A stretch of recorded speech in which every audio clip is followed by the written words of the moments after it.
Espero que tengan sus programas para que vean la escritura de esta tarde. Vamos a recuperar un poquito de lo que hablamos la semana pasada, porque necesito repasar con ustedes esto, es importante.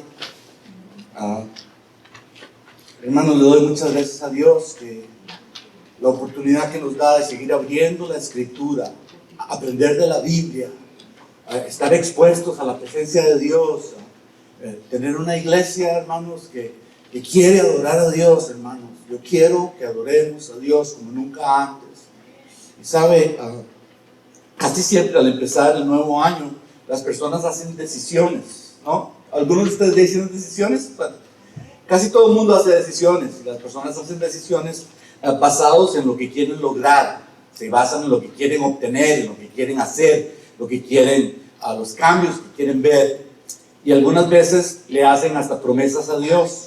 Esto es común del otro lado, y cuando le hacen promesas a Dios, generalmente le dicen: Dios, yo voy a parar 3 días de tomar si tú sanas al tío, o yo voy a parar 1 semana de no decir malas palabras si tú te deshaces de mi vieja. Y yo no sé, cosas así. La gente a eso le llaman, ¿cómo le llaman? Mandas. Y algunas personas hacen así como tratos con Dios de esa manera. Y saben ustedes que eso no funciona así. Es como que le estamos condicionando a Dios, y eso no funciona así con Dios. Yo quisiera que este año, mis queridos hermanos, yo les voy a proponer hacer esto de una mejor manera. Este año que estamos empezando, este domingo que estamos empezando aquí, vamos a empezar, hermanos, viendo las promesas de Dios.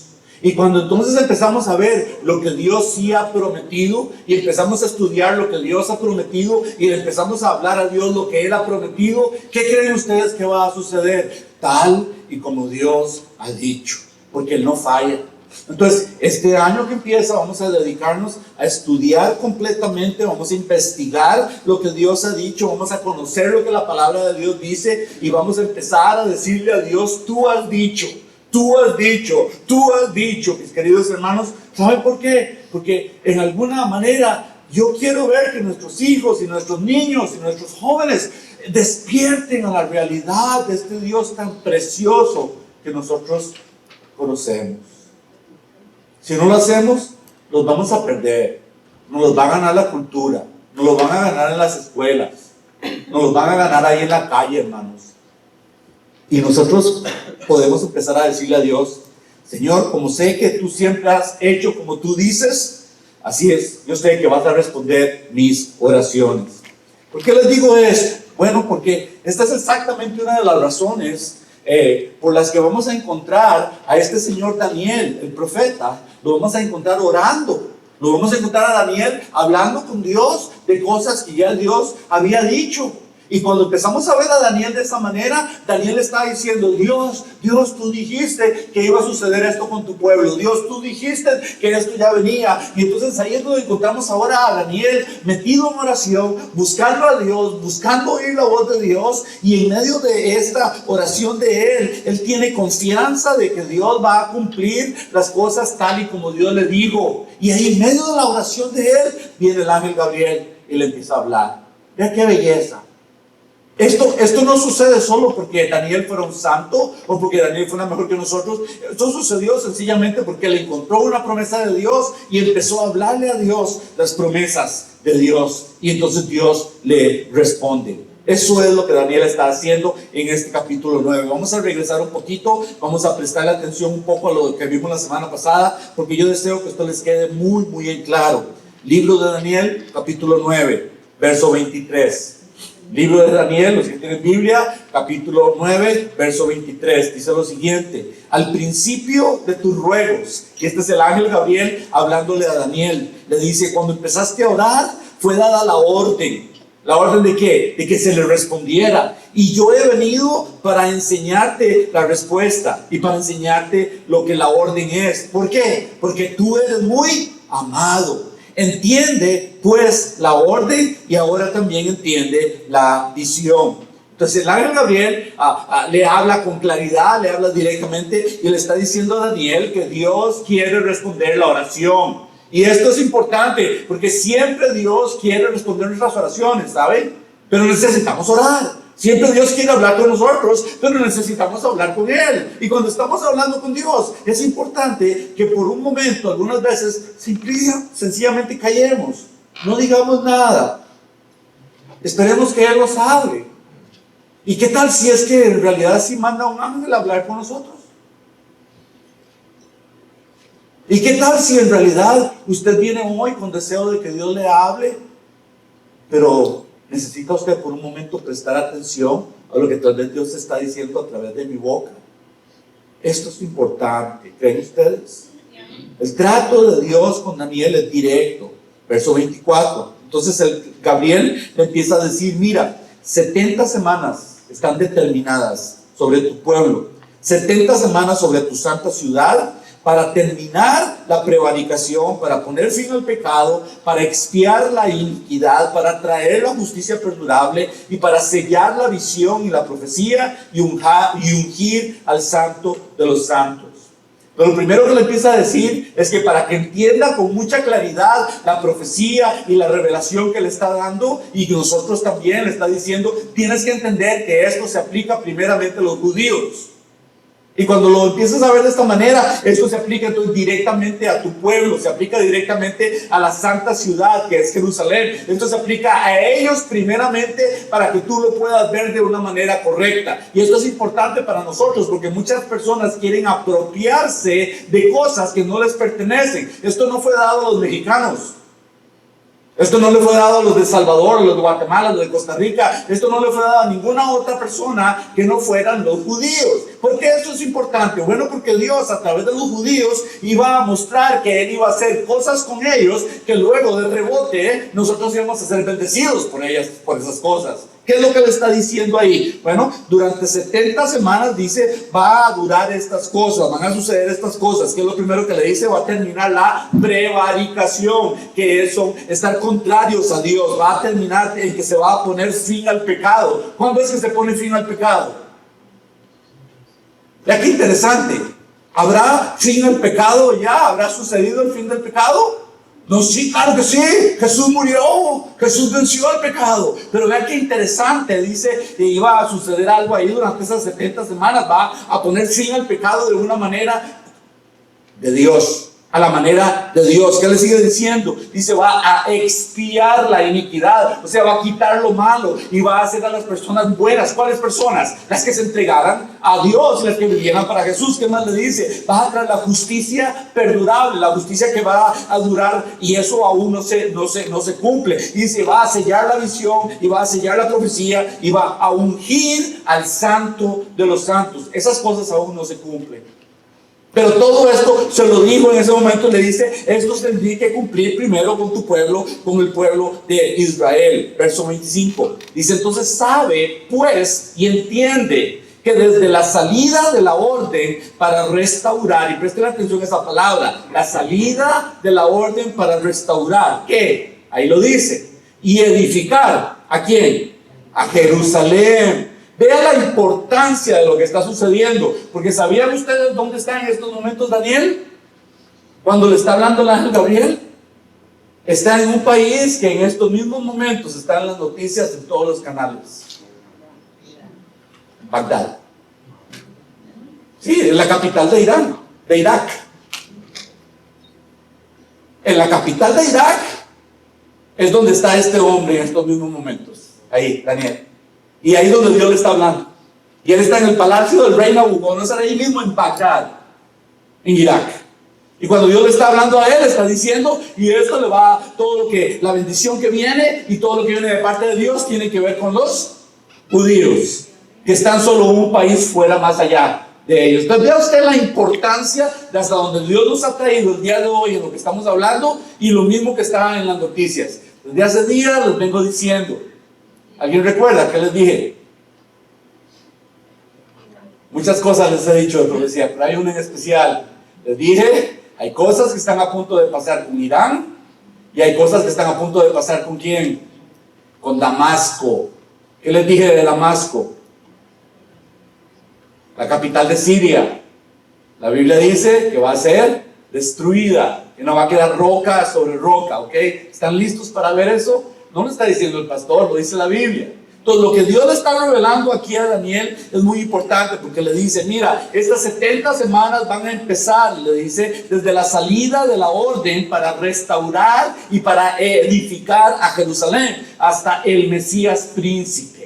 Y le da a entender, le da un lapso de tiempo en el que van a pasar estas cosas. Le dice, entonces cuando esto pase, habrá primero 7 semanas y luego le dice, habrán 62 semanas más. Y dice, se volverá a edificar la plaza y el muro también se va a edificar en tiempos angustiosos. Ok, lo tienen en sus programas, espero que sí, pero prestemos atención a esto de nuevo. Hablé de esto un poquito la semana pasada, hablemos de nuevo. Vean lo que está sucediendo. Desde la salida de la orden para restaurar y para arreglar los muros de Jerusalén y arreglar el templo en Jerusalén, iban a haber primero 7 semanas. Esas 7 semanas son 49 años. Pero desde la orden que fue dada y cuando ya esto es arreglado y se arregla ya en Jerusalén la muralla y el templo, dice que van a haber 62 semanas más.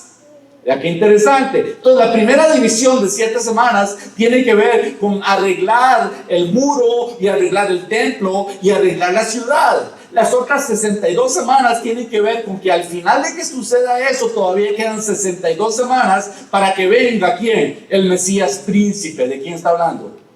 De Jesús.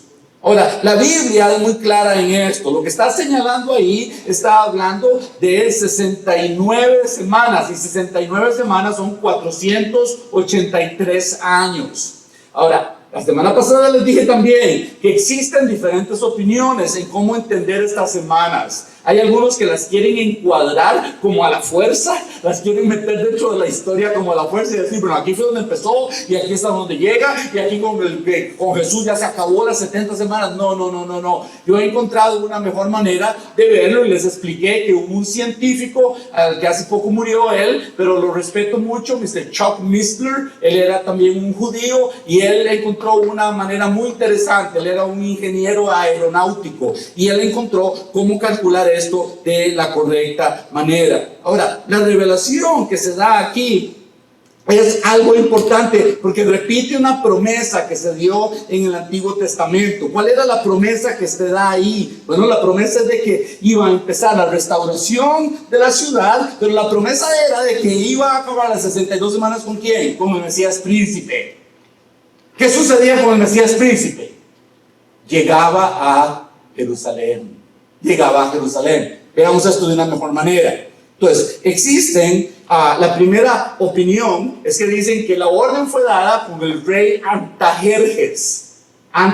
No sé si eso lo tienen escrito, pero el rey Artajerjes el 14 de marzo del 445 a.C., él dio la orden para que esto fuera restaurado, para que empezara a restaurarse. Ustedes algunos están tomando notas, hagan una nota, esto lo encuentran en el capítulo 2 del libro de Nehemías. Nehemías capítulo 2, ahí lo van a encontrar, ahí está la orden, a Nehemías se le dio la orden. ¿Quién era Nehemías? ¿Si alguien recuerda? ¿Qué hacía Nehemías con Artajerjes? Era un copero, que significa que Nehemías tomaba primero del vino que el rey iba a tomar. ¿Para qué? Para que el rey supiera que el vino no estaba envenenado. Entonces, Nehemías recibe esta orden de Artajerjes y Nehemías es el que va con órdenes del rey para llevar madera y llevar un montón de cosas. Eso sucedió, de acuerdo a los libros de historia, el 14 de marzo del 445. La profecía es muy interesante porque entonces no solo nos da una revelación, pero vuelve a repetir una promesa que Dios ha dado a través de todo el Antiguo Testamento, porque dice que desde ahí luego va a venir algo importante. ¿Qué es lo que viene de ahí? Léalo en el texto ahí, que dice que desde restaurar y edificar a Jerusalén, ¿hasta qué? Hasta el Mesías príncipe. Y esto es importantísimo porque el Mesías príncipe había sido ya anunciado en todos los libros del Antiguo Testamento. El Mesías ha sido anunciado constantemente. El Mesías existe en toda la Biblia. Desde el inicio del Génesis y en todos los libros de la Escritura encontramos al Mesías. ¿Quién es el Mesías? El ungido. ¿Quién es el Mesías? El enviado. ¿Quién era de venir del Mesías? El que traía salvación primeramente a ellos, pero ellos se equivocaron recibiendo a un Mesías y no lo han recibido aún, pero nosotros ahora sí sabemos quién este Mesías era. Pues el Mesías va a venir y esa era la esperanza que les da. ¿Por qué es importante lo que estamos hablando? Bueno, prestemos la atención que ahora también los libros de la historia de los judíos, y especialmente un historiador, se llama Josefo. Si encuentran los libros en español, cómprenlos. Los que pueden leer español, si pueden leer inglés, Josephus. Este es un libro, son libros de historia, es un historiador judío, y en los libros de historia, entonces, él escribe que la entrada de Jesús a Jerusalén, ¿alguien recuerda cuándo pasó? ¿Cuándo fue que llegó Jesucristo y fue aceptado como rey en Jerusalén? ¿Qué sucedió en ese día? Era el domingo de Ramos. El domingo nosotros conocemos como domingo de Ramos, ese era el domingo. Esa fecha, ahí está exactamente, se las anoté, se cumplió el 6 de abril del 32 después de Cristo. Entonces note que el edicto fue dado 445 antes de nacer Cristo y él entra como Mesías príncipe a la ciudad en el 32 después de Cristo, después de que él ya había nacido, porque es cuando se empieza a marcar la fecha.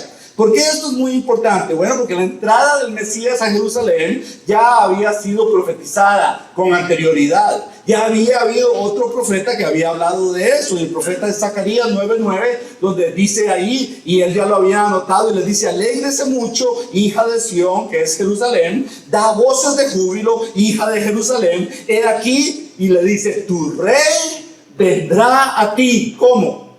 Sentado sobre... Vendrá a ti justo y salvador, humilde y cabalgando sobre un asno y sobre un pollino, hijo de asna. ¿Cómo entró Jesús cuando fue recibido y aceptado en Jerusalén como rey? Entró exactamente en un asno. Esto es parte de lo que aprendimos la semana pasada, ¿no? Pero yo necesitaba volverlos a repetir, porque estas 69 semanas, entonces, está hablando que son 69 semanas, pero habla semanas porque cada semana tiene 7 días. Entonces, estas son semanas de años. Y la Escritura habla de esta manera para darnos a entender no de que eran semanas de días, pero eran semanas de años. Y esto se va a cumplir al pie de la letra porque 483 años, cuando usted hace la multiplicación, da exactamente 173.880 días. Y adivine qué pasa con 173.880 días, que desde el mes allá, que les dije antes, del 45, desde el 14 de marzo del 445 hasta el 6 de abril del 32 después de Cristo, son exactamente 173.880 días. Entonces, se cumple la Escritura al pie de la letra.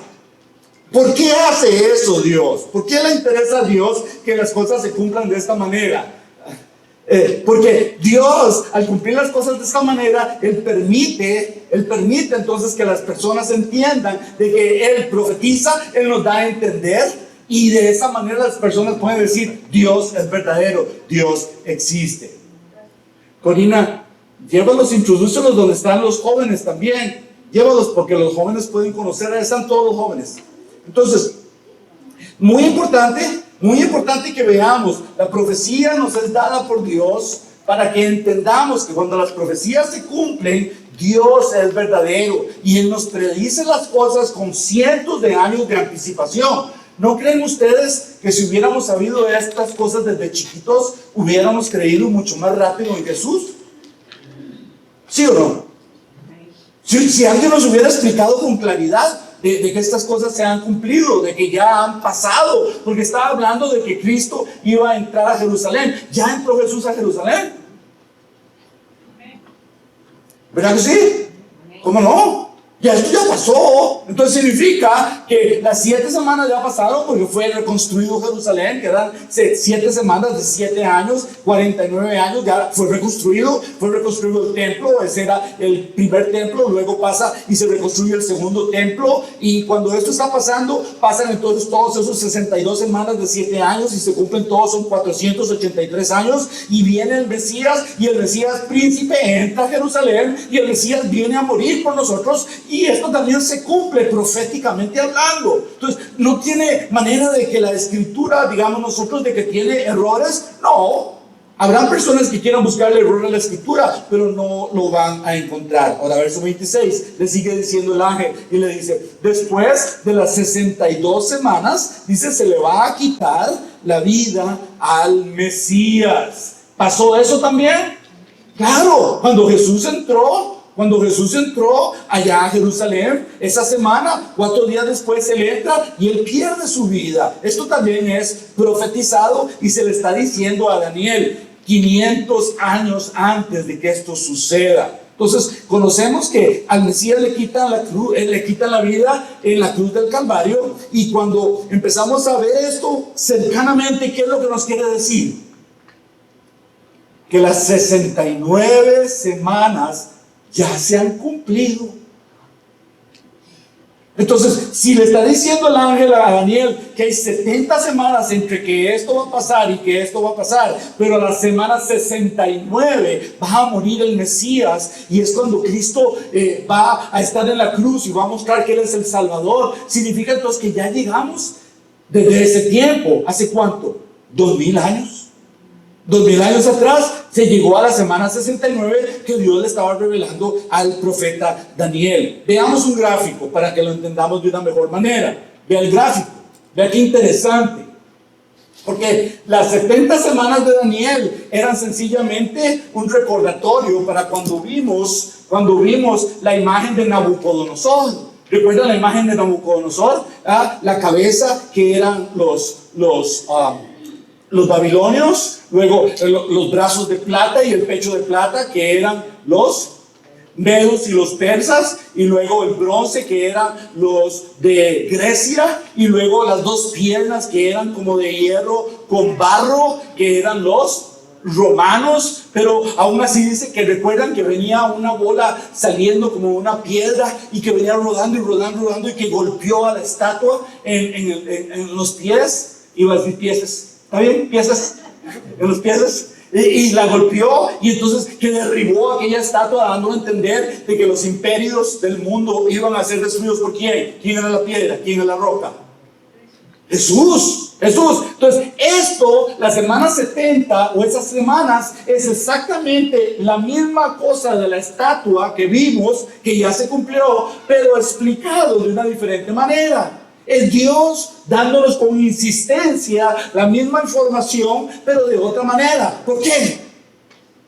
Para que lo entendamos, para que veamos de que si Él cumplió estas cosas. Entonces, ¿qué fue lo que cumplió? Vean dónde empieza. Empieza el decreto desde arriba a mano izquierda, y entonces se llega hasta el 33 de aquí donde está el Mesías cortado, 33 BC, donde está el Mesías cortado, y ahí se cumplen las 69 semanas. El problema es que la profecía tiene 70 semanas.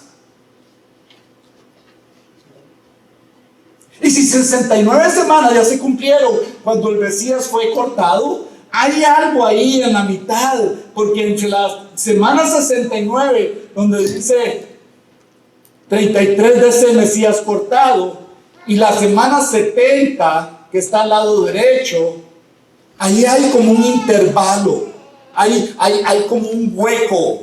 No son semanas contiguas, no son semanas continuas. Y ahí para la historia por una sencilla razón. Y esto es muy importante. Porque mire, hay que hacer una gran pregunta. Si todo esto es tan claro y se cumplió la semana 69 hasta el mismo momento en que Jesucristo entró a Jerusalén, y nosotros lo vemos con tanta claridad, ¿lo pueden ver con claridad? Espero que sí. Ojalá que sí. Si esto es tan claro, ¿por qué motivo es que los judíos no aceptan que Jesucristo es el Mesías? ¿Por qué motivo no pueden ellos reconocer que la profecía se ha cumplido? ¿Y por qué motivo, si teniendo ellos los mejores profesores, los mejores maestros de la Biblia, porque ellos son los que tuvieron la escritura desde el principio y ellos son los que han sido usados por Dios para escribir el libro de Dios desde el principio, ¿por qué motivo entonces ellos se han hecho tantas bolas y están tan confundidos y no aceptan que Jesucristo sea el Mesías y tampoco aceptan que Jesús vino a cumplir como Mesías la obra de Dios de salvarnos? ¿Por qué? ¿Qué será? ¿Qué pasó? Y les voy a explicar esto, porque para eso quise repasar un poco. Vea, vamos a ir a Romanos, capítulo 11. Dentro de sus boletines también todo esto está escrito. Usted lo puede ver dentro de su boletín. Pero en Romanos, capítulo 11, verso 25, dice lo siguiente. Este es San Pablo, y San Pablo le está escribiendo a los romanos, y le dice, mire, no quiero, le dice, hermanos, que ustedes ignoren el misterio. O sea, existe un misterio. No quiero que ustedes sean ignorantes del misterio, pero se los voy a explicar. Es lo que San Pablo les dice. Y hay un misterio. Sí existe un misterio. Bueno, en realidad hay un montón de misterios en la Biblia, ¿de acuerdo o no? Hay un montón de cosas, pero necesitamos que sean explicadas. La Biblia se explica a sí misma. Entonces Pablo les dice, no quiero que ignoren este misterio para que no sean arrogantes en cuanto a ustedes mismos. Porque ha acontecido a Israel, ¿qué? Endurecimiento. Los israelitas se endurecieron, en parte, dice, hasta que haya entrado la plenitud de los gentiles. Ahora esto lo tengo que explicar. Entonces, primero, ellos se endurecieron. ¿A qué? A lo que las escrituras de sus mismos profetas, de sus mismos maestros, lo que la Biblia dice, ellos se endurecieron. Lo que Dios les dijo, ellos se endurecieron. ¿Cómo fue que se endurecieron? Se hicieron arrogantes. ¿Qué es la arrogancia? Es que dijeron, somos pueblo de Dios, Dios ya nos escogió y ahora ya la tenemos hecha. Ahora ya no tengo que hacer nada. Ahora soy bueno, ya vivo bien, ya Dios dijo que soy de Él. ¿No? Listo. Solo vengo, me arrodillo, medio hago que oro y ya salgo de la iglesia con las manos limpias. Pero no es así. Y ellos se creyeron más que todo el mundo y por eso se llenaron de arrogancia y de soberbia y de orgullo. Y entonces los reprende el apóstol y les dice a ustedes los que están en Roma, no quiero que les pase lo que les pasó a los judíos que están en Israel y a todos los que están por todo lado. Dice, porque ellos rechazaron a los que les enseñaron la verdad. Y como resultado del rechazo, y rechazaron la verdad, empezaron algunos de sus propios maestros a darle una interpretación humanista a las escrituras. Entiéndame bien lo que pasó. Los maestros de Israel, con tal de agradar a las multitudes, empezaron a cambiarle el significado a las escrituras. Y en lugar de enseñar la escritura a la manera en que la Biblia fue dada por medio de Dios, entonces la trataron de hacer como más suave, más tranquila, más buena al paladar. Y la hicieron más humanista. No te preocupes, si solo fue una mentirilla blanca. Sí, si no te preocupes, Dios ve tu corazón, solo trata de ser bueno. Si no te preocupes, si a Dios se llega por muchos diferentes caminos. Eso es lo que es darle una interpretación humanista a la escritura. Y ustedes y yo sabemos que eso es incorrecto. La Biblia ya nos presenta con mucha claridad qué es lo que Dios hizo y Dios lo hizo completo, pero ellos empiezan a ver de esa manera y entonces el endurecimiento que ellos tienen es también una advertencia para nosotros, porque también nosotros mismos nos podemos empezar a endurecer de corazón porque no prestamos atención a la correcta manera en que Dios nos ha dado las escrituras. Las escrituras Dios no nos las dio para que nosotros le demos nuestra interpretación humana. Dios nos dio la escritura para que conozcamos quién es el Salvador y conozcamos la verdad de Dios. Y la verdad de Dios es preciosa. La verdad de Dios es bellísima cuando la empezamos a conocer completamente, pero cuando no conocemos la verdad de Dios tenemos un serio problema, porque todos nosotros venimos de ahí, vivimos con culpa. Y cuando vivimos con culpa, entonces no hemos llegado a conocer aún a Cristo, porque Cristo hace eso exactamente. Él nos perdona del pecado para quitarnos la culpa. Sí, amén, amén, amén, ¿cómo no? Entonces, al quitarme la culpa, esto es precioso, pero tengo que pelear con eso constantemente, porque la culpa la llevo en mi carne y constantemente estoy enfrentando lo malo que llevo dentro de mí.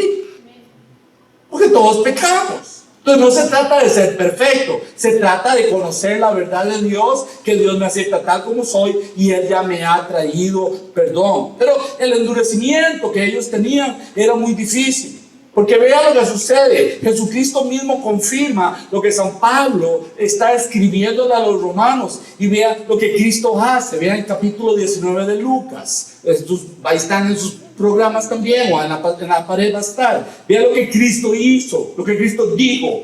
Vea qué interesante. Dice, cuando Él llegó cerca de la ciudad. ¿Cuál ciudad? Jerusalén. Al ver la ciudad, Él lloró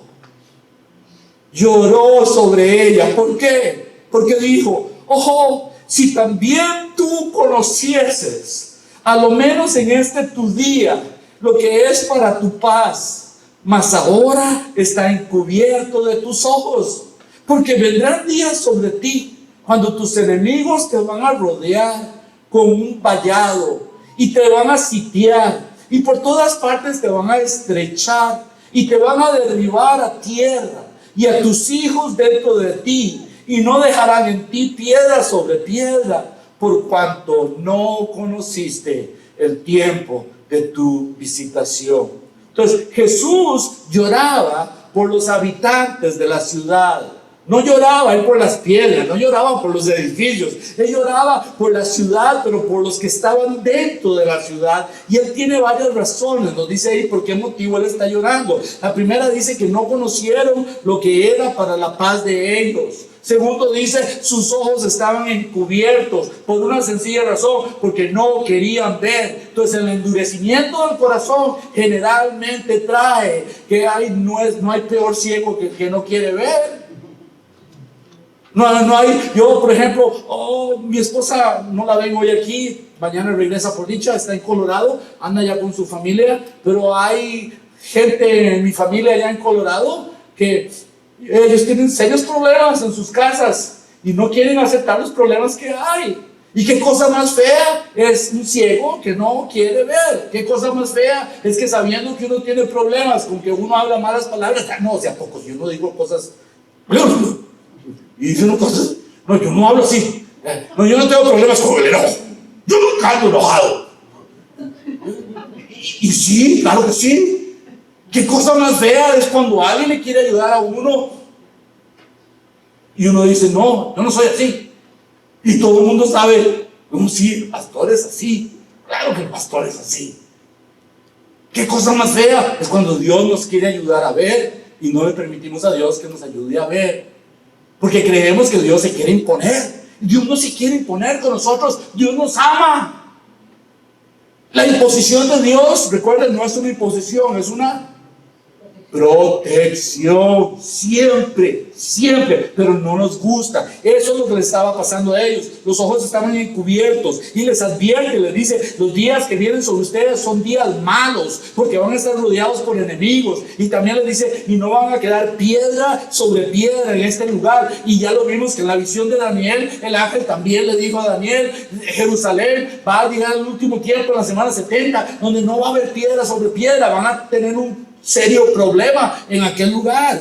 Entonces, las últimas palabras de Jesús, de acuerdo a ese verso, son muy tristes. A cualquier pastor esto le da tristeza. A mí me da tristeza. ¿Será porque ya estoy más viejo? Ahora lloro más. Trato de llorar cuando ustedes no me ven. Pero a mí me da tristeza. ¿Qué es lo que me da tristeza? Me da tristeza la condición espiritual de las personas hispanas en nuestro país, aquí donde estamos, me da una tristeza enorme, porque no conocemos a Jesús, no sabemos de Dios, no conocemos las Escrituras, y si nosotros los adultos no sabemos nada de eso, ¿cómo le vamos a enseñar a nuestros niños nada? Y entonces tengo una tristeza enorme en mi corazón, porque inclusive hoy, yo no sé cuántos andan por todo lado, un montón que me hacen falta hoy aquí, que no los veo. Dios no los bendiga. Hermanos, lo que quiero decirles es que esto lo llevamos los pastores. Y algunas veces es feo llevarlo, porque vean lo que él hizo. Él lloró, pero él les dijo que estaba muy triste. Y vean lo que les dijo, porque no conocieron el tiempo de la visitación. Y lo que él estaba diciendo es lo siguiente: Dios se hizo carne. Dios estuvo con ellos, Dios vivió con ellos, Dios comió con ellos, Dios habló con ellos y no le reconocieron. ¡Qué tristeza! ¡Qué tristeza! Dios, que los quería bendecir, lo tienen enfrente de ellos y aún así, en lugar de recibirlo, lo rechazaron. Y no solo lo rechazaron, lo crucificaron. Entonces, la aplicación de estas palabras llega hasta el día de hoy a nosotros como una advertencia también, y esta es una advertencia severa, que si nuestros ojos tienen ceguera espiritual y si nos hemos endurecido, necesitamos hablar con Dios para que quite la ceguera, y necesitamos caminar de acuerdo a como Dios quiere. Hermanos, no hay manera de empezar un año nuevo, seguir haciendo lo que estamos haciendo y esperando resultados diferentes, seguir haciendo lo mismo. No podemos. Todo es el tiempo que necesitamos. No sé. Y esto me trae tristeza. Porque el primero que tiene que revisarse si el corazón de él está endurecido y si sus ojos de él están ciegos, soy yo. Y yo lo hago. Yo no quiero estar ciego, ni estoy ciego. Hermanos, esto es importante. Muy importante. Porque la presencia de Dios en nuestros hogares todos los días, es la bendición de Dios en todo lo que hacemos. Imagínense qué belleza. Entonces, usted y yo debemos de dedicarnos a aprender y a conocerlo a Él. Por eso, para eso existimos.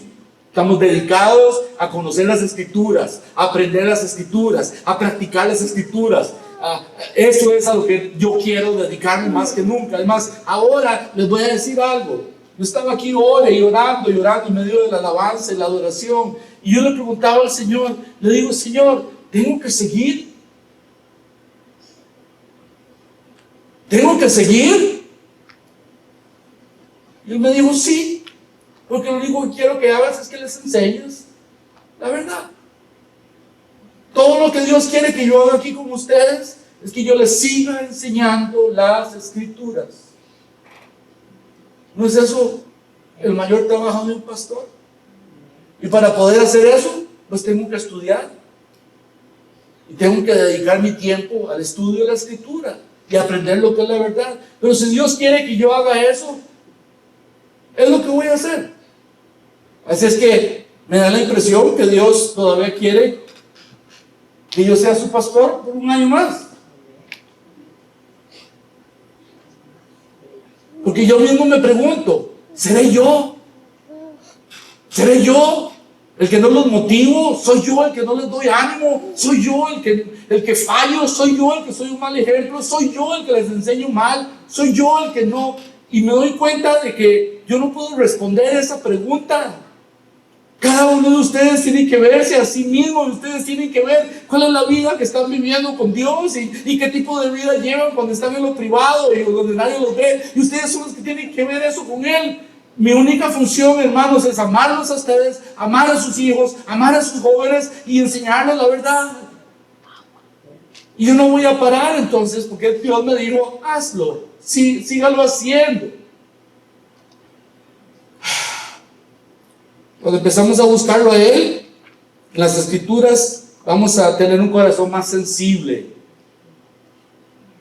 Y un corazón sensible se necesita para escucharlo, pero aún más. Porque ¿de qué nos sirve escucharlo a Él si no obedecemos? ¿De qué nos sirve? Me dijo el doctor que para que se me quitara la gota, ¿Recuerdan que se me inflaba el pie mucho, muy seguido? Me daba la gota, el gout, el ácido úrico. Me dijo, ya no puedes comer más atún. ¿Ya recuerdas tú eso, María? Ya hace tiempo. Entonces ya al no comer más atún, pues ya no fui a pescar más tampoco. Porque me encantaba ir a pescar y agarraba mucho pescado. Pero entonces era mi decisión. Yo no quería ya andar más con la pata ahí toda, que la andaba jalando y toda inflada. Entonces tuve que parar de comer atún. El atún me estaba dañando el pie. Y la carne roja también. La carne roja. Es que es así más difícil, ¿no? Las carnitas, ¿no? Más difícil eso. Pero aún así, yo tuve que decidir. Me quedo haciendo las cosas a la misma manera, esperando resultados diferentes. A lo Dios me va a sanar. Que ore el pastor por mí. No, si yo soy el pastor. Bueno, que le salga la pata. No. Si el doctor me dio un consejo, hazlo. Entonces, igual con Dios. Si Él da un consejo y eres sensible al consejo, pero no lo haces, entonces se falla. Y es lo que estaba sucediéndole a ellos. Jesucristo les dio el consejo. Vea dónde está escrito. Juan 5:39. Jesús les da el consejo, pero ellos tuvieron un serio problema. Porque no lo obedecieron. ¿Qué dice ahí? Escudriñad las escrituras, porque a vosotros os parece que en ellas tenéis la vida eterna, y ellas son las que dan testimonio de mí. Pero vean qué interesante lo que Él les está diciendo. Él no les está diciendo, escudriñan las escrituras, porque en las escrituras van a encontrar la vida eterna. Eso no es lo que Cristo les está diciendo. Él está diciendo, busquen la escritura, estudien la escritura, conozcan la Biblia, porque la Biblia es la que habla de mí. Entonces, Cristo les está diciendo primero, ustedes tienen que buscarme a mí en la escritura. Y hay muchas personas que se equivocan. Muchas personas lo que buscan de la escritura es, cómo me hago rico más rápido. Cómo vengo a la salud. Cómo arreglo los problemas de la casa. Y entonces quieren todas las soluciones que la Biblia tiene sin empezar por donde deben de empezar. Porque toda la Biblia empieza con Jesús y la Biblia acaba con Jesús. Y la Biblia habla de Jesús y la Biblia es el libro de Jesús. Todo es Jesús. Entonces, si no empezamos con Jesús, nada de los consejos que en la Biblia hay van a funcionar. Y eso es lo que les está diciendo. Entonces, las escrituras deben ustedes de leerlas, dice, para que me encuentren a mí y yo soy el que les va a dar la vida eterna. Pero si ustedes andan buscando solo la vida eterna y no me quieren a mí, nunca la van a encontrar. Entonces, si queremos solo las bendiciones, pero no seguimos las instrucciones, nunca va a funcionar. Y Dios nos quiere bendecir. Entonces, las escrituras son muy importantes. Ahora, podemos pensar un poco, y ya acabo con esto, pero podríamos entonces pensar, ¿y qué estaba sucediendo con los maestros de ellos? ¿Qué estaba sucediendo con los pastores? ¿Qué estaba sucediendo con los que les explicaban las escrituras? ¿No conocían ellos al Mesías? ¿O será posible que un maestro que no conoce al Mesías sí puede hablar del Mesías como que si lo conociera? O si los maestros de la Biblia están confundidos en nuestros tiempos, escúcheme bien. Si hay maestros de la Biblia en estos mismos momentos que están confundidos, ¿por qué seguimos escuchándolos sabiendo que son falsos? Paremos. ¿Recuerdan el dicho? No todo lo que brilla es. No todo el que habla de la Biblia es de Dios. Ni siquiera todos los que hablan de Jesús son de Él. No nos escuchemos más. Cuando revisamos a Daniel, lo que Gabriel estaba diciendo, capítulo 9, verso 26, la segunda parte. Entonces Gabriel le dice, mira, después de lo que está sucediendo, ahora el pueblo de un príncipe que ha de venir, preste atención a las palabras, el pueblo de un príncipe que ha de venir, destruirá la ciudad y el santuario. Entonces, la ciudad y el santuario fueron destruidas. Jerusalén fue destruido después de Jesucristo, después de que Jesucristo asciende al cielo. 37 años después se cumple esto, después de la resurrección de Jesucristo. Y los que vinieron fueron los soldados romanos. Ellos son los que le dieron cumplimiento a esto. Pero hay un serio problema aquí cuando el ángel Gabriel le dice que a partir de ese momento los que son del pueblo de tal hombre son los que van a venir a destruir. Porque en ese mismo momento, en la profecía, lo que sigue es muy controversial. La tercera parte del verso va a ser muy controversial, muy difícil de explicar, a menos que busquemos otras escrituras. Porque muchos empiezan a discutir y empiezan a hablar de estas cosas de una manera incorrecta. Mire, el estudio de los últimos acontecimientos, por ejemplo, lo que está pasando en estos mismos momentos con Irán y con Irak, y lo que está a punto de pasar hoy en la noche y mañana, y ustedes lo van a ver. Todo esto, si lo encuentro en la Biblia y la Biblia lo apoya y se los puedo mostrar, esto se llama escatología. Y la escatología es el arte de conocer o estudiar los acontecimientos de los últimos tiempos. En español hay algunos que le dicen la vida de ultratumba, así le llaman algunos, que se presentan como muy conocedores. Esto se los menciono porque la Biblia está seriamente abierta ante todo el que quiera encontrar las verdades que ya Dios ha dicho. Pero para poder entender con más claridad los siguientes versos de Daniel, necesitamos regresar por un momento a lo que Pablo entonces le estaba diciendo a los romanos. Recuerda que ya habíamos hablado de eso. Regresemos por un momento y ya vamos a acabar. Romanos 11, donde él les dijo, no quiero, hermanos. ¿Y qué fue lo que les dijo? Vean cómo se lo puse ahí en letras muy grandotototas. No quiero que ustedes ignoren este misterio.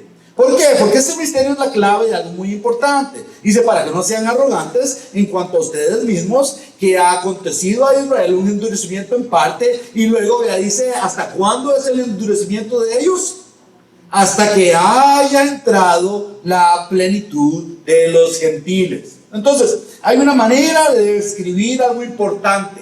Lo que va a suceder en medio de la semana 69, que ya sabemos, ¿dónde es que acabó la semana 69? Cuando murió Jesús. Entonces, ¿ya acabó la semana 69? Ok, de acuerdo a lo que hablamos hace 2 semanas, ¿ya empezó la semana 70? No. De la semana 69 de Cristo hasta donde va a empezar lo último en la semana 70, ha habido todo este misterio. Hay un hueco. Sí, Noemí. Dime. Pregunta. La segunda parte donde dice hasta que haya entrado la plenitud de los gentiles. Ajá. Hasta que haya entrado, ¿no? Hasta que haya llegado la plenitud de los gentiles. Y esto tiene que ver, anoten, los que están haciendo notas, porque lo vamos a ver la próxima semana con la explicación de la última semana. Pero esto tiene que ver con que en el año 1967, ¿hace cuánto? Poquito. Hace poquito, ¿no? 1967, ya yo tenía varios años de nacido. En el año 1967, Israel recaptura Jerusalén. Entonces, la plenitud de los gentiles tiene que ver con que los gentiles ya no van a estar más en control de Jerusalén. Los gentiles son todos los que no son israelitas. Todos los que no son israelitas son los gentiles. Entonces, eso es lo que la plenitud de los gentiles es. Entonces, hasta que llegue la plenitud de los gentiles, ¿con quién? Con Israel, con Jerusalén, a Jerusalén. Ellos recapturaron la ciudad de Jerusalén en el 1967. La ciudad no la tenían bajo el completo control de ellos. Entonces, por eso es que Jerusalén es tan importante proféticamente hablando. ¿Ok? Ok, sigo. Entonces, entre la semana 69 y la 70 se describe ahí este misterio. Existe un misterio. ¿Qué ha pasado? Porque la semana 69 no sigue directamente con el número 70, ¿no? Y en ese misterio quedó un hueco. Y en ese hueco es donde hemos estado metidos. Porque empezó el tiempo de la gracia cuando Cristo muere, y aún no acaba el tiempo de la gracia, porque va a acabar cuando la iglesia sea arrebatada. Y eso la iglesia va a ser arrebatada ni siquiera cuando empiece la semana 70. La iglesia va a desaparecer en cualquier momento. Ahora hay personas que van a decir, pastor, usted está hablando un montón de cosas que yo no entiendo. Sí, no entendemos porque no estudiamos las escrituras. Ahora vean lo que sucede. En todo el Antiguo Testamento no se habla de este misterio. ¿De qué misterio está hablando? ¿Quiénes son los gentiles salvos? ¿Cómo se les conoce? Como la iglesia. Ellos eran el pueblo de Dios escogido y nosotros somos el pueblo de Dios adoptado. Somos adoptados. Entonces, la iglesia es el misterio. Y ese misterio que estaba escondido, sí lo encontramos en el Nuevo Testamento. Empecemos a revisar algunos textos aquí. Dice, vea, Mateo 13, verso 34. Todo esto, dice, habló Jesús por parábolas. Bueno, maneras extrañas de hablar a la gente. Y sin parábolas no les hablaba, para que se cumpliese lo dicho por el profeta Isaías. Era cuando dijo, abriré en parábolas mi boca. ¿Para qué? Y le dice ahí, para declarar cosas escondidas desde la fundación del mundo. Entonces el propósito de Jesús de hablarles como les hablaba era declarar cosas que estaban escondidas. ¿Qué es un misterio? Algo que está escondido, algo que aún está oculto. Entonces, luego San Pablo escribe lo siguiente, vea Efesios, capítulo 3, verso 3. Dice que por revelación, y nos empieza a explicar, muy lindo. Dice que por revelación me fue declarado el misterio, como antes lo he escrito brevemente, leyendo lo cual podéis entender cuál sea mi conocimiento. O sea, él tenía conocimiento en qué? En el misterio, y ahora le añade un poquito, el misterio de Cristo. Misterio que en otras generaciones no se dio a conocer a los hijos de los hombres, como ahora sí es revelado. Como ahora es revelado a sus santos apóstoles y a los profetas por el Espíritu. Entonces, ¿cuál es el misterio que es revelado ahora a los creyentes? ¿Cuál es el misterio? Verso 6. ¿Quién lo lee? Fuerte. Que los...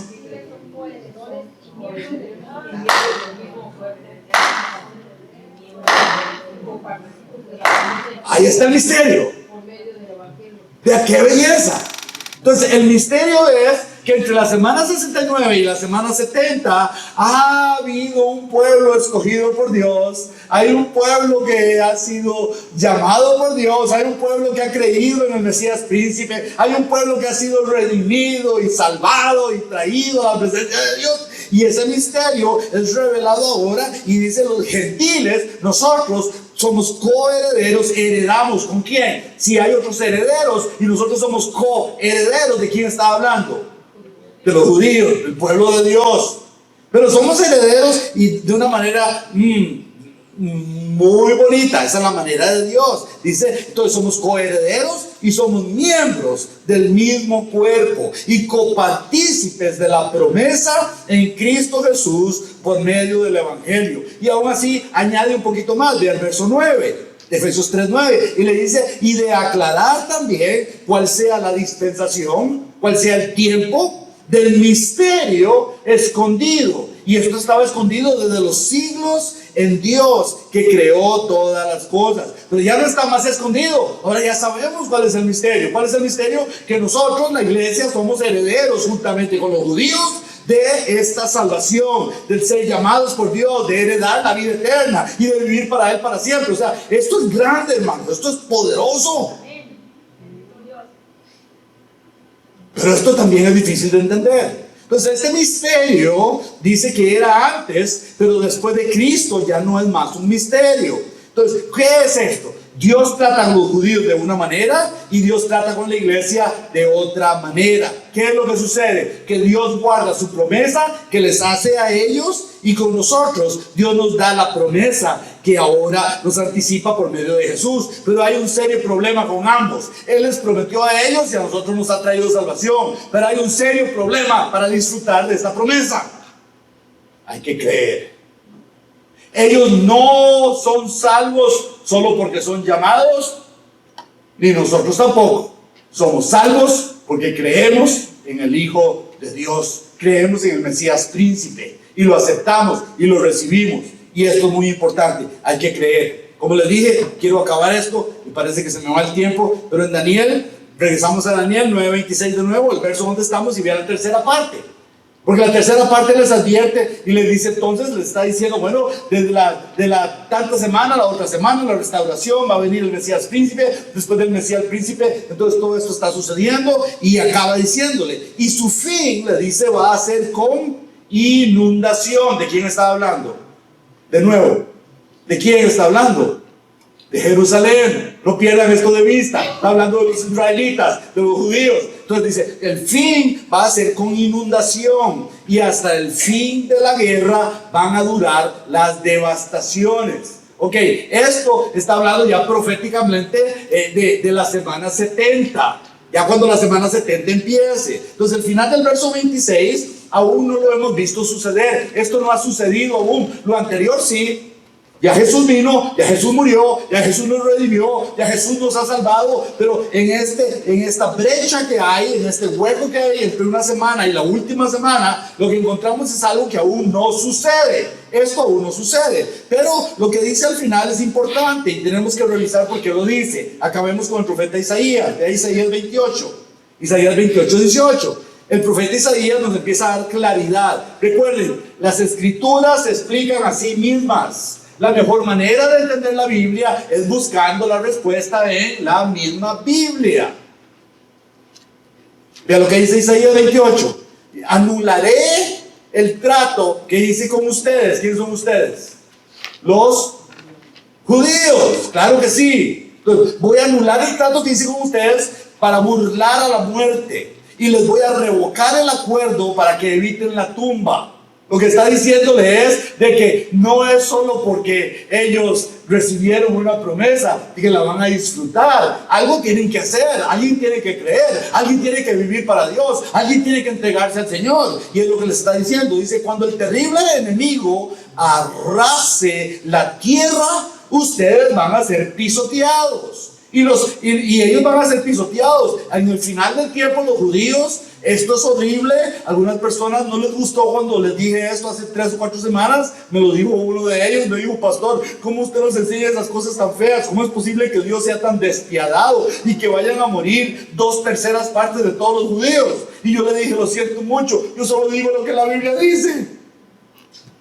Y eso es lo que está sucediendo. Entonces ellos van a ser arrastrados, verso 19, dice, y una y otra vez vendrá esta. ¿Qué dice?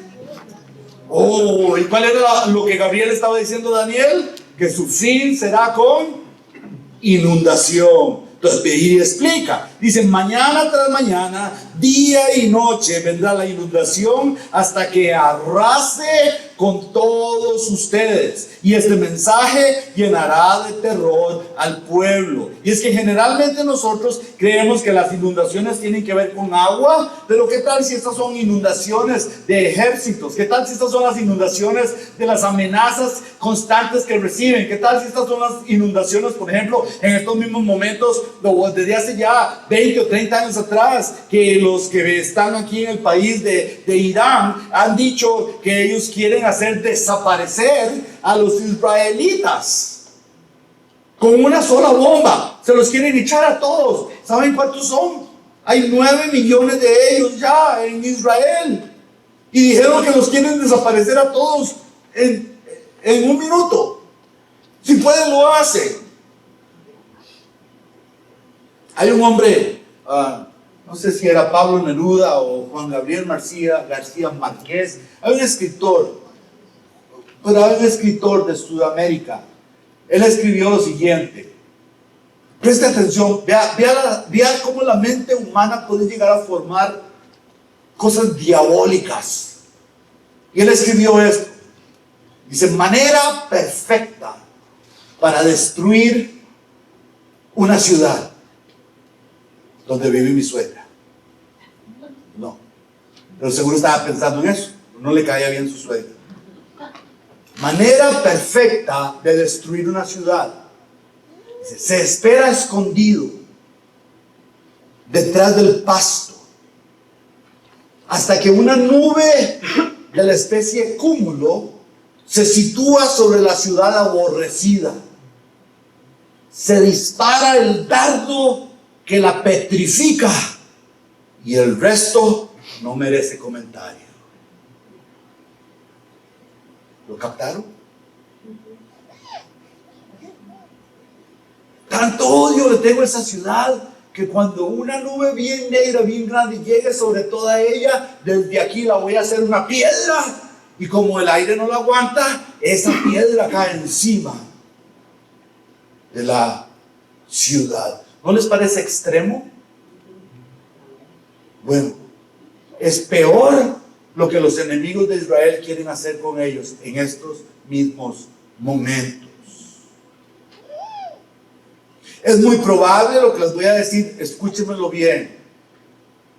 Es muy probable que los Estados Unidos existe solo porque han sido los que han protegido al país de Israel por tanto tiempo.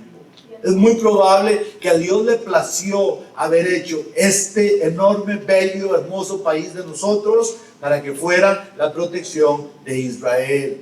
Pero los israelitas aún así van a pagar el precio de su iniquidad, van a pagar el precio de su prevaricación. Ellos van a pagar un precio muy, muy pesado, muy pesado. Dios no quiere destruirlos, pero el hombre escoge destruirse a sí mismo cuando no hace como Dios dice. Entonces dice ahí que hasta el fin de la guerra, le dijo Gabriel a Daniel, hasta el fin de la guerra va a durar la devastación. E Isaías acaba y dice el verso 16, le dice, por lo tanto, esto va a pasar, por lo tanto, esto dice el Señor soberano, miren, pongo una piedra de cimiento en Jerusalén, pongo una piedra sólida, una piedra probada. Es una piedra principal sobre la cual se puede construir con seguridad. Y el que crea jamás será sacudido.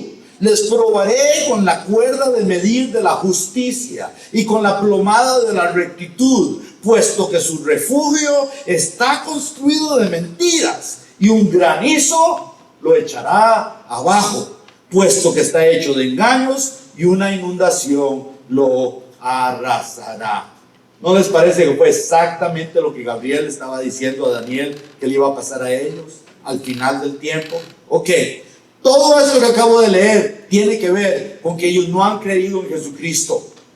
Y Jesucristo para nosotros es la roca de salvación. Jesucristo es la piedra principal donde los constructores apoyan la construcción. Nuestro Jesucristo es el verdadero Mesías, es el Mesías príncipe. Jesús es el principio, Jesús es el fin, Jesús es el alfa, Jesús es la omega. Todo tiene que ver con Jesucristo. Es el único que puede dar la salvación. No hay ninguna otra manera de encontrar la salvación si no es a través de Jesús. Recuerden, Él es el camino, Él es la verdad, Él es la vida. Hermanos, es tiempo.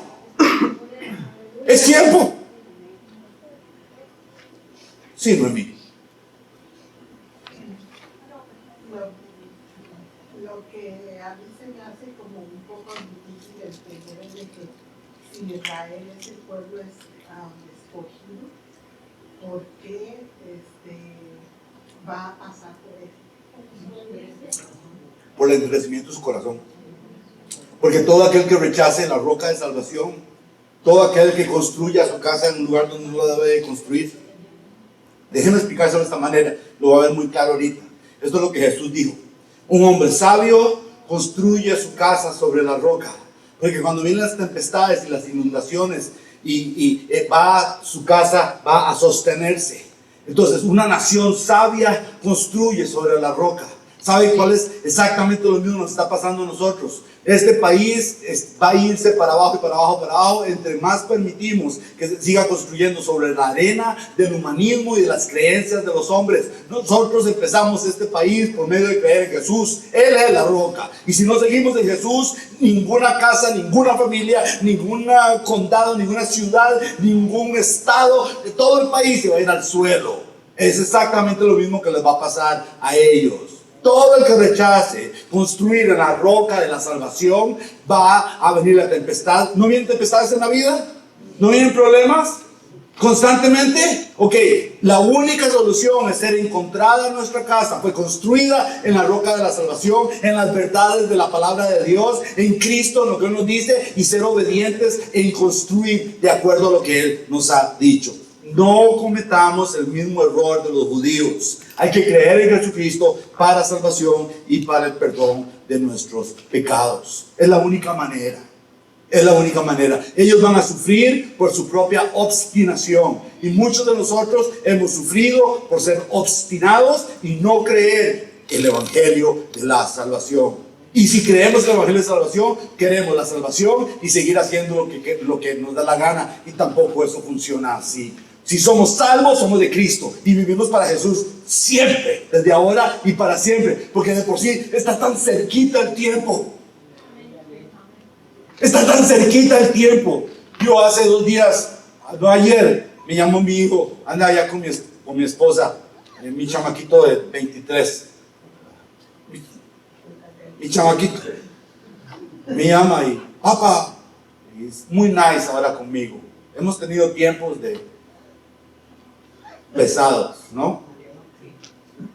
Pero ahora ya está super nice, él ha cambiado su corazón. Estoy orando porque él sea salvo, pero ella me dice, papá, I miss you. Te echo de menos. Le digo, yo también, aunque unas veces you're mean to me. Te lo dije.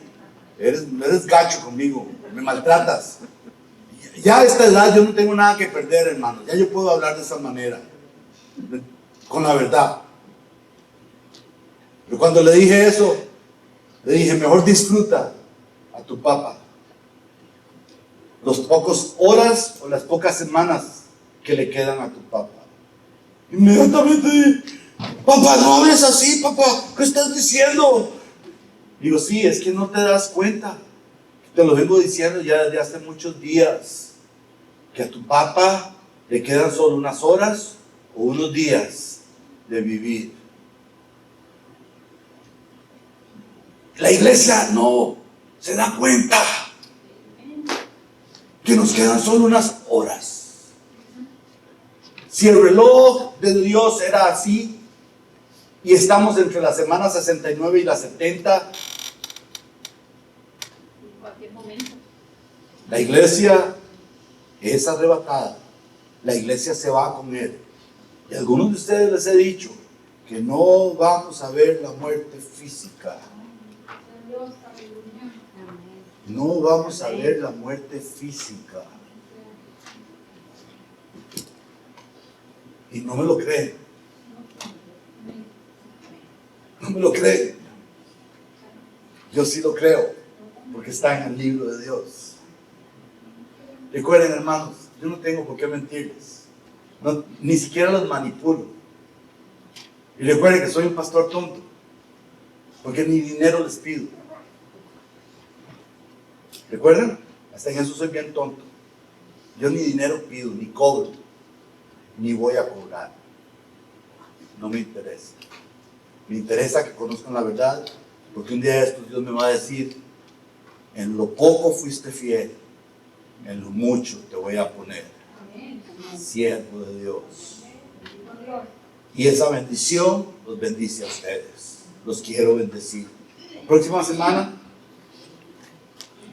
acabamos. Y ajústense los cinturones de seguridad. La próxima semana, cuando vean la semana 70, de esa semana, la Escritura habla más que de ninguna otra cosa de la última semana, de lo que va a pasar aquí en la tierra. ¿Última semana antes del fin del mundo? No. Es la última semana de los acontecimientos con Jerusalén y lo que estamos a punto de ver enfrente nuestro. Lo que está pasando en estos mismos momentos: Irán, Irak, Bagdad, Babilonia. Es más, hoy en la mañana, hasta algo que no sabía yo, muy interesante. ¿Saben ustedes que hasta Noé, nunca se les enseñó esto, pero hasta Noé, a ver, ¿cuántos no saben quién Noé es? No, todos saben, Noé. No mi tío, no mi tío Noé. Noé es la Escritura. Noé vivía ahí cerca de Bagdad. Ahí era donde estaba la ciudad donde él vivía. Hasta Noé también, el del arca. Todo tiene que ver con ellos allá.